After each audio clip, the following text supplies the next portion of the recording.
Welcome to Good Questions, Good Answer. Today, we have quite an interesting question from our audience. And again, our Venerable Sander helping us solving the problem again. Venerable Sander, are you there? Yes, thank you for inviting me. How is it the weather over there? It's just raining over here. It is here as well. Oh wow. It's pretty rainy actually after many days of sun. Yeah. Wow, that's very good. So the question today is, what is humility? Venerable Sander, can you help us solve this problem so that way our audience can understand what it is, what it means, and how can it help us to improve our life in the future? Yeah, I think this is not a quality that you hear a lot about in the English-speaking world. It's like a quality that in the West we do not emphasize that much. We emphasize, especially in the English-speaking world, we tend to emphasize mostly that you have to present yourself, you have to be assertive, you have to make sure that everyone understands how good you are. So humbleness or humility is not really the thing that jumps out when people study Buddhism. Right. But it's very important though. Yeah. Can you explain us a bit in the Buddhism view what is humility? Yeah. So there's actually humility, or in Pali language, nivato, means no air, literally. Modern English as being a person who is not bloated, who is not arrogant, in other words. It simply is defined as not letting other people know your goodness, which is the opposite of trying to always want to please other people or trying to always get people to honor you or give you credit. In other words, to always let people know you about your good things so you can get their praise or get their honor. But the Niwato person is not very much interested in praise, nor is a Niwato person interested in trying to show other people his or her goodness. So when some person is very humble, it is not only about not only about the behavior of not showing yourself too much, especially your good side, but also it's a sort of flexibility. That's how our deputy abbot and teacher in Thailand, Longpo Tattajivo, he defines it. So he says that we are a Nivato person is flexible, can easily adjust in a community, in a group. There is a lot to say in favor about being humble. Because when you are humble, you understand yourself completely. I mean, you understand yourself more completely than as when you would always try to get to see people that you are very good or something like that. This is humbleness or humility. That it's not so much about looking down on yourself. No, that's not it. It's just about looking at yourself realistically as being part of a larger community, and also realizing that we need to know our own faults. We need to know the right measure, the right level of things. We need to know. We need to be flexible to adjust to others. That is all part of the same idea. I see. As you mentioned, that's quite interesting of what is humility. But now, I have the questions. Where does it come from? How can we instill our mind with such character? So in generally, we can say that many good qualities in Buddhism come from two sources. You could even say every good quality, every virtue or good quality comes from two sources. First of all, other people, and secondly, yourself. So we all need to rely on two sources for goodness, to rely on good friends or wise people around us who are our models in doing good and leading a a good, responsible, and beautiful life. Mm-hmm. So we need to have examples, good friends, what we call in the ancient language, Kalyanamitta. Ah, okay. Kalyana means good or beautiful, and Mita means friend. Mm-hmm. In Sanskrit, it's Kalyanamitra with an R. In Pali, it's Kalyanamitta with double T. So that is one thing. However, we cannot learn everything from other people. No, We we also can't. need to teach ourselves. Teaching ourselves is the way that Kunai, the nun who founded our temple, she The master nun. described Okay. what is known in Pali language as wise reflection or wise attention. And it is sometimes, you can see this word often. It is in Pali language, yoniso manasikara. Ah, So okay. that's basically teaching yourself, having a conscience, having a teacher in yourself when you are being humble because of the advice of other people and also because of your own reflection. Well, the first part is that you have to choose the right people around you. You need to have people who can, what is sometimes called a sparring partner. You need to have people who can sometimes disagree with you, so they can tell you when you're wrong and when you need to be humble. So having people around us that can remind us of this. It's not only in the Roman Empire, it's a very ancient tradition both in the West and Asia, that even the highest people, especially the highest people in position, they need to have somebody who reminds them and who are above the law and who cannot be persecuted, and then remind them. In the past, this was known as a jester or a joker, and they were able to express their criticism in a very subtle way by making it a joke. And in the present day, we have journalists. Right. So even for people who are in a leading position, it's very important to have a good friend. And for the common people like you and me, it's also important to have good friends that remind us that we are still have many faults and we still have a lot of things that we need to practice.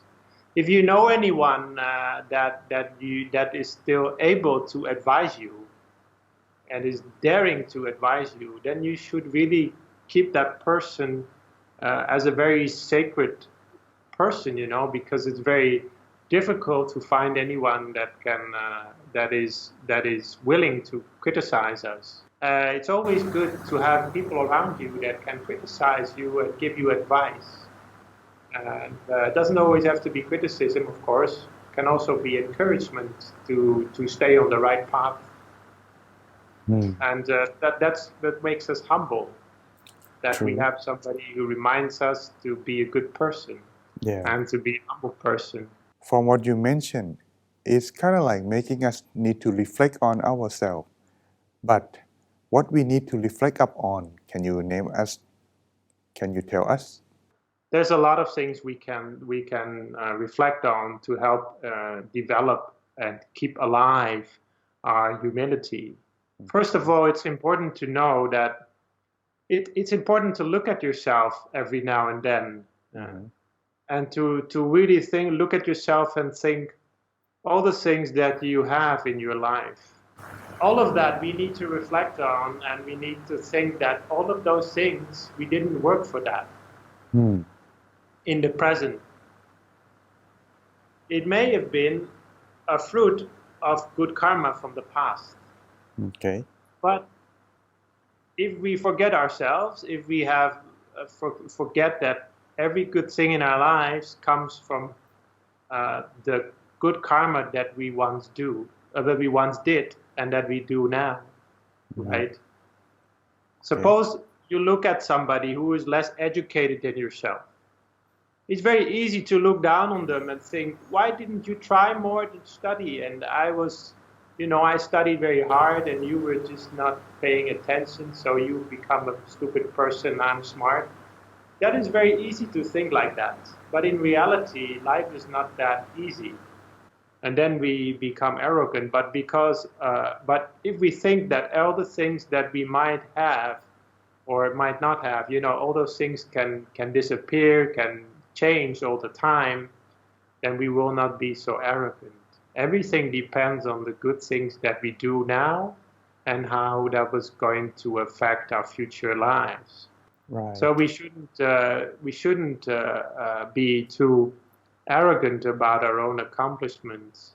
And also, it may just be a good decision to simply try to stop comparing yourself with others, both spiritually and materially.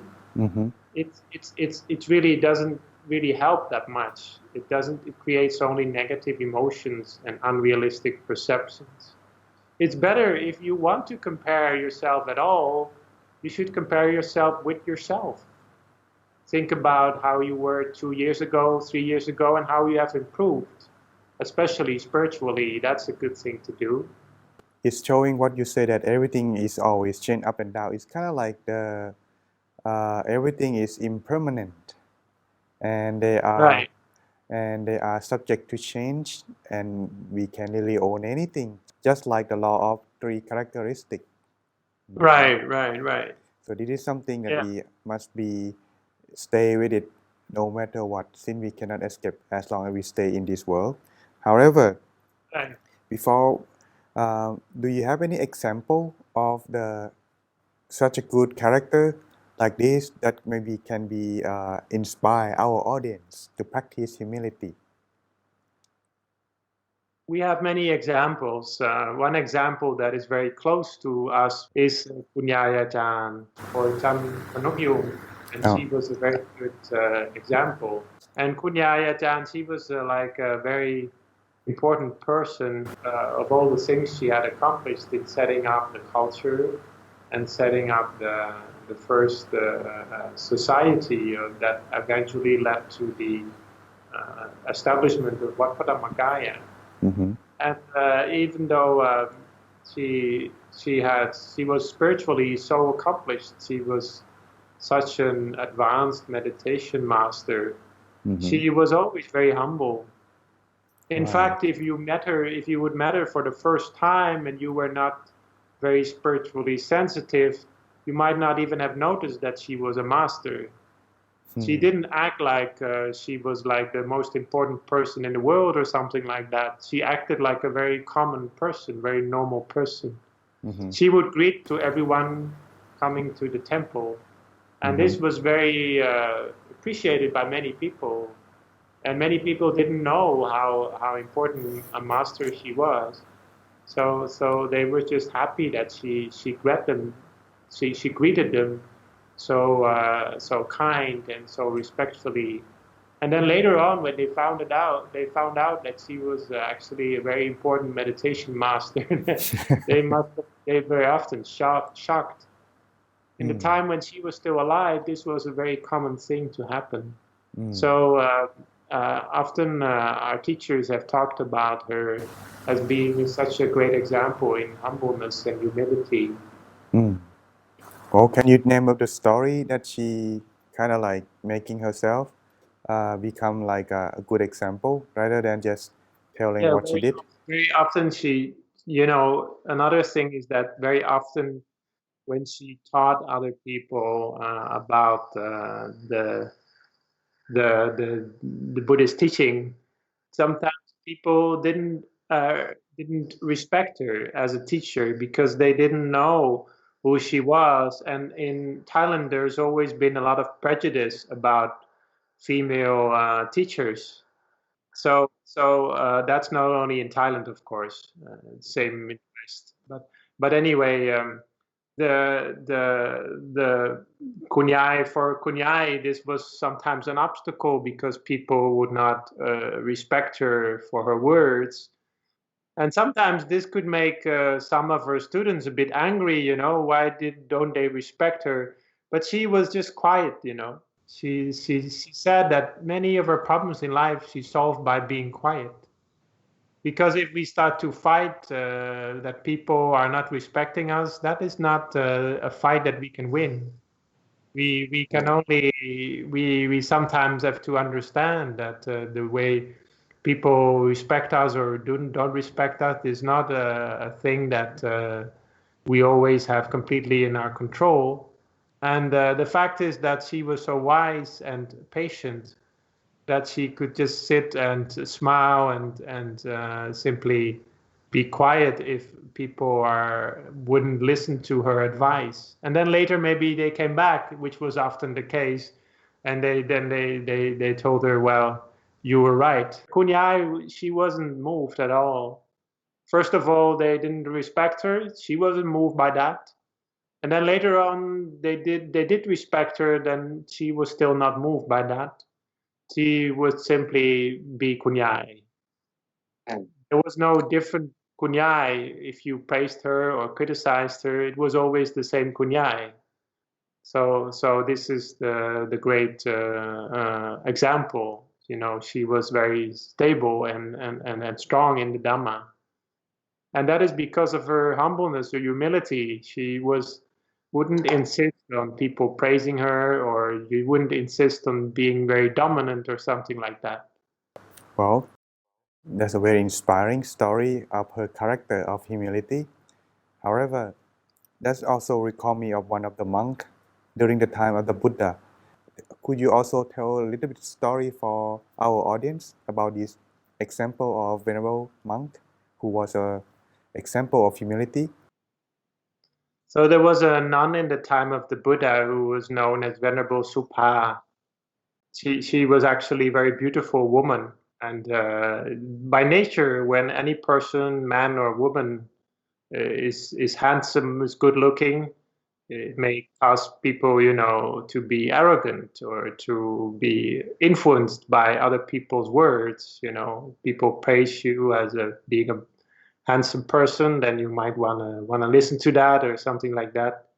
In this case, even in the Venerable Supa, she was not enlightened yet, but some event happened that was a proof that she was very strong in mind. There was a young man who very much developed a liking for her. He very much started to like her, and he would walk behind her anytime she was walking around, and he would walk behind her and he would say, "Where are you going? And aren't you a little bit too young to be a nun? And wouldn't you like to marry somebody like a handsome guy like me?" So it was kind of like a temptation for anyone, you know, if somebody comes to you like that and really takes a liking specifically for you and very much interested in you, you know, even if you are you know, advanced in the Dhamma, it maybe still get into your head, you know. But in this case, she was not affected by that. But she did know that this was getting out of hand. Anytime she was walking along that same path, there would always be this young man, and she couldn't find any way to avoid him. Maybe she took another path, but she still met him. We don't know exactly, but it was getting more and more dangerous. And maybe it could happen that he couldn't control himself and he would do something wrong. I mean, in those days, women were often raped. It was a common problem. So in this case, the Venerable Supa, she thought, maybe I need to do something about this. So then she did something which shows that she wasn't attached at all to her beautiful appearance or her body. She, she, he came to her and he said to her, "Your eyes are so beautiful." And he would always say that to her. "Your eyes are so beautiful. Please come and marry me. Come with me." And then she did something very strong. She actually pulled out her own eye. Just pulled it out. And of course, that leads to immediately a lot of blood and suffering. You know, that is such a shocking thing to do. And then she said, you like these eyes so much. Why don't you take one with you? So this is kind of like a teaching. It's not just that she was trying to provoke him, but she was actually teaching him, if you really like my eye so much, why don't you want it to take it with you? We often like a person for their appearance, but if you really think about it, it's kind of odd. You like somebody because they look so nice, but if you really love them for their body, their physical body, you don't really love somebody for their kidneys or something. You don't, oh, I really love your kidneys so much. You don't you don't say that normally, of your, I really like you so much because you have such a nice lungs or something. You don't say that. We just, beauty is just skin deep. And she realized that. And then she said to him, look at this eye, and you see it's actually not that pretty at all. So immediately, he was completely shocked, completely sobered by that. And he apologized to her, and he never bothered her anymore. And then the story continues that she told this to the Buddha, and of course the Buddha must have asked her because she was missing an eye. She had become blind on one side of her eye, uh, and and um, the Buddha, then the story goes that because of the power of her strength and determination, then she recovered her eyesight, so her eye grew back on by the power, by the spiritual power, by the karma. And then eventually she became enlightened later on when the Buddha taught her more often. So this is a story that is so embedded and so ingrained into the human history that it actually has been found in Christianity as well. There was an early 20th century scholar who actually, his name is Burlingame. And Burlingame actually found about 4 to 5, maybe even 7 versions of this story, all of them in different countries. And of course, they all come from the same person. So it shows that many women have been inspired by this nun Supa throughout the history of humanity. Maybe I should go check that out. All right. Yes, and even in today, only about a few years ago in Sri Lanka, a movie was made about her. So it shows that the story is still very relevant. I see.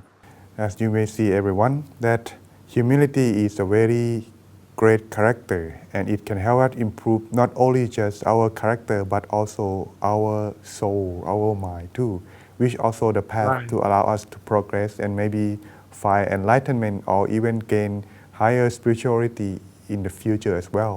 In conclusion, humility came from two things. One, from our friend who can advise or criticize us in a good way.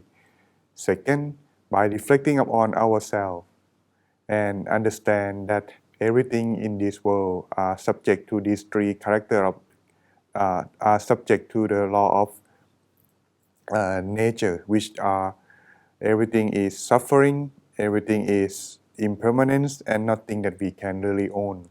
So as it is now, stay humility can be practiced by reflecting upon ourselves more and appreciate everything around us, be content in everything we have and what we do. So everyone, hopefully this is a good answer that can help you increase your knowledge and also spirituality in practice as well. Thank you very much, Venerable Sander, for watching. Thank you very much, Venerable Sander, for helping us solving this problem. Right. And just like to announce that to everyone that this episode will be our last episode of this season. We will continue again in the next season, beginning on the first week of January next year. Looking forward for you guys to continue to supporting us and watching us again in our next season. Good questions, good answer. Again, thank you very much. Thank you very much, Venerable Sander. Thank you very much, everyone, for watching our episodes Yes. and all your support. Thank you.